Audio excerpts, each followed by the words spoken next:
நம்ம திருவாரூர்ல வறண்ட ரேஸ் சார்பா பாத்தீங்கன்னா இங்க வந்து ஒரு மாசிவான பொருட்காட்சி போயிட்டு இருக்கு. அந்த பொருட்காட்சியில வந்து ஸ்டால் போட்டிருக்காங்க. ஸோ அவங்க பிரதர்ட்டே பேசலாம். ப்ரோ, இந்த பொருட்காட்சியில வந்து ரிஜிஸ்டர் பண்றவங்களுக்கு என்ன மாதிரி பெனிஃபிட்ஸ் வந்து நீங்க பிளான் பண்ணிருக்கீங்க ப்ரோ? கவர்மெண்ட் எக்ஸாம் வந்து நிறைய அவேர்னஸ் யாருக்குமே இல்லை. இந்த மெயின் ஸ்டாலோட தீம் என்னன்னு பார்த்தீங்கன்னா, இங்கே வந்து பலதரப்பட்ட மக்கள் வராங்க, டெய்லியும் வராங்க, ஒரு 100-150 பேர் குறையாம டெய்லியும் வராங்க. அவங்களுக்கு வந்து கவர்மெண்ட் எக்ஸாம் பற்றி ஒரு அவேர்னஸ் கிரியேட் பண்ணுறதுக்காக இந்த ஸ்டால் மெயினாக போட்டிருக்கோம். இப்போ இந்த ஸ்டாலில் பார்த்தீங்கன்னா ரிஜிஸ்டர் பண்ணிட்டு போனாங்கன்னா நம்மகிட்ட தான் materials, aptitude formula book, early exam planner இதெல்லாம் நாங்கள் வந்து ஃப்ரீயாக ப்ரொவைட் பண்ணுறோம். அது மட்டும் இல்லாமல் இப்போ டிஎன்பிசி புக்ஸில் உள்ள என்னென்ன கொஸ்டின்ஸ் எப்படி கொஸ்டின்ஸ் எக்ஸாமில் கேட்பாங்க, எஸ்எஸ்சியில், பேங்கிங்கில், ஆர்ஆர்பியில் எப்படிலாம் கொஸ்டின் பேட்டர்ன் இருக்கும் அப்படிங்கிறது அவங்க நாலேஜ் யாருக்குமே இல்லை. அதனால அவங்க தெரியப்படுத்துறதுனால நாங்கள் ஃப்ரீயாக மெட்டீரியல் ப்ரொவைட் பண்ணுறோம். A to Z உள்ள எங்களுக்கு எப்படி எக்ஸாம் பேட்டர்ன் இருக்கும், என்னென்ன மார்க்ஸ் வரும் அப்படிங்கிறது ஃபுல்லாக ப்ரொவைட் பண்ணிட்டு இருக்கோம். அது மட்டும் இல்லாமல் பார்த்தீங்கன்னா இப்போ எல்லாருமே பார்த்தீங்கன்னா டிஎன்பிசி எக்ஸாம்ஸே ஃபுல்லாகவே படிச்சுட்டு இருக்காங்க.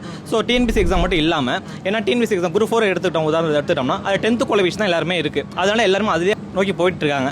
இப்போ பார்த்தீங்கன்னா ஆர்ஆர்பி, எஸ்எஸ்சிலையும் பார்த்தீங்கன்னா 10th குவாலிஃபிகேஷன் எக்ஸாம்ஸ் இருக்குது. இப்போ ஃபார் எக்ஸாம்பிள் எஸ்எஸ்சி எடுத்துக்கிட்டிங்க அப்படின்னா எஸ்எஸ்சியில் வெறும் MTSன்னு ஒரு எக்ஸாம் இருக்குது. அந்த எக்ஸாம் தான் வெறும் 10th குவாலிஃபிகேஷன் தான். அது எழுதினாலே நம்ம சென்ட்ரல் கவர்மெண்ட் ஜாப்புக்கு போக முடியும். இப்போ அதேமாதிரி ஆர்ஆர்பி எடுத்துக்கிட்டிங்கன்னா ஆர்ஆர்பி கான்ஸ்டபிள் பார்த்தீங்கன்னா police constable, railway RP constable பார்த்தீங்கன்னா அது 10th குவாலிஃபிகேஷன் தான். அந்த 10th குவாலிஃபிகேஷன் எக்ஸாம் பாஸ் பண்ணாலே நம்ம சென்ட்ரல் கவர்மெண்ட் ஜாப்புக்கு போக முடியும். ஸோ இந்த மாதிரி வெறும் டிஎன்பிசி எக்ஸாமுக்கு போகிறதுனால இந்த ஆர்ஆர்பி, எஸ்எஸ்சி வந்து தெரியதில்லை. ஸோ அதுக்கும் நாங்கள் பண்ணுறோம். அது மட்டும் திருவாரூர் ரீஜனில் பார்த்தீங்கன்னா பேங்கிங், எஸ்எஸ்சி இதுக்கு வந்து நம்ம ஸ்பெஷலாக ஒரு கிளாஸ் பண்ணி கொடுத்துட்டு இருக்கோம்.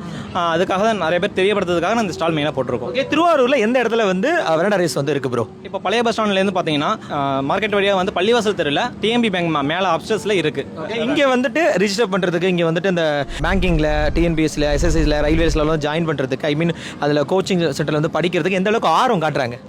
நிறைய பேர் வந்து கேட்டாங்க. இது வரைக்கும் 20 days போயிருக்கு. இந்த 20 நாளில் பார்த்தீங்கன்னா 45 பேர் வந்து ரிஜிஸ்டர் பண்ணியிருக்காங்க. ரிஜிஸ்டர் பண்ணி நேரில் வந்து மெட்டீரியல் நிறைய பேர் வாங்கிட்டு போயிருக்காங்க. நிறைய பேர் பார்த்து ரொம்ப யூஸ்ஃபுல்லாக இருக்குது, மெட்டீரியல் நல்லா இருக்குது அப்படின்னு சொல்லியிருக்காங்க. புக்ஸும் நாங்கள் சேல்ஸ் பண்ணிட்டு டிஎன்பிசி புக்ஸ் சேல்ஸ் பண்ணிட்டு இருக்கோம். அதுவும் நிறைய பேர் வந்து வாங்கிட்டு போயிட்டு நல்லா பார்த்து நல்லா இருக்கும் யூஸ்ஃபுல்லாக சொல்லியிருக்காங்க. Bro, thanks bro. So August 18ஆம் தேதி வரைக்கும் பார்த்தீங்கன்னா இந்த பொருட்காட்சி வந்து இங்கே திருவாரூரில் வந்து நடக்க இருக்கு. இவங்க வறண்ட ரேஸ்ல இருந்து பார்த்தீங்கன்னா 2000 ரூபா வரைக்கும் வந்து ஆஃபர் வந்து கொடுத்துருக்காங்க. ஸோ இந்த ஆஃபர் வந்து நீங்கள் எல்லாருமே யூட்டிலைஸ் பண்ணீங்க.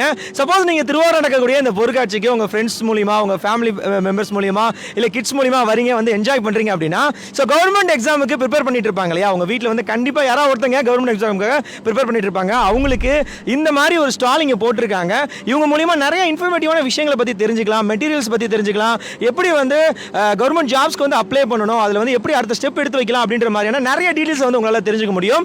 ஸோ திருவாரூரில் மடப்புறம் பக்கத்தில் இங்கே வந்து பார்த்தீங்கன்னா தாலுகா ஆஃபீஸ்லேருந்து கொஞ்சம் தூரம் வந்த உடனே இங்கே பொருட்காட்சி போட்டிருக்காங்க. இந்த பொருட்காட்சி ஆகஸ்ட் 18ஆம் தேதி வரைக்கும் நடக்க இருக்கு. ஸோ இதில் வந்து வறண்ட ரேஸ் ஸ்டால் போட்டிருக்காங்க. கண்டிப்பாக வந்தீங்கன்னா இந்த ஸ்டாலை யூட்டிலைஸ் பண்ணிங்க. ஸோ நிறைய பேருக்கு இந்த வீடியோவை ஷேர் பண்ணி கவர்மெண்ட் ஜாப்ஸ்க்கு ட்ரை பண்ணிட்டு இருக்கக்கூடிய உங்கள் ஃப்ரெண்ட்ஸுக்கு நல்ல ஒரு அவேர்னஸை கிரியேட் பண்ணுங்க.